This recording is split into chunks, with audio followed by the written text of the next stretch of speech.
now into the co-main event and the match that everybody was waiting for. Brian Shaw versus Eddie Hall. In the first round, as expected, Eddie would come with the mind games in the setup, which led him into getting the referee's grip. And I don't know why, but Brian gets his elbow up and gets a warning. And on the ready go, Eddie wins the center and was about to pin Brian, but Brian fouled out. And when they were going to restart, Brian went before the go and he got another warning, which was 2 fouls and a win to Eddie Hall. Eddie Hall scored the first pin in this match. On the second round, Brian grips Eddie and pins him outside the straps. And Eddie fouls on a losing position, but that losing position was not called. So in the restart, he got a referee's grip. And once again, the same happens, but Eddie does not elbow foul this time, being the score now 1-1. In the third round, the setup takes like forever, but in the ready go, Eddie does not want to fight in the straps, so he holds on to dear life and starts swearing at Brian, calling him his B and all of that, but Brian ends up pinning him. 2-1, Brian Shaw. On the fourth round, Eddie gains the center and starts swearing at Brian once again, and Eddie seems pissed off that Brian slipped to get a strap.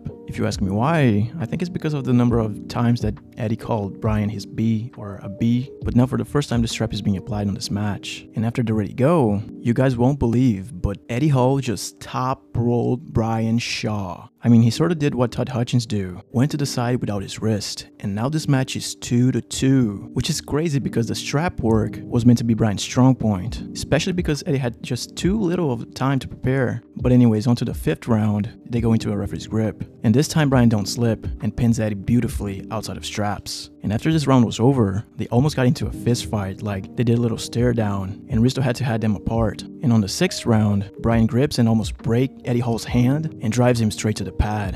And if you ask me, this was one of the coolest matches that arm wrestling has ever seen this year. Like, almost nobody was believing in Eddie, and funnily enough, he was the one who had the advantage on the strap. So big props to Neil Pickup, he did an amazing job, and what is awesome is that Eddie will return to arm wrestling.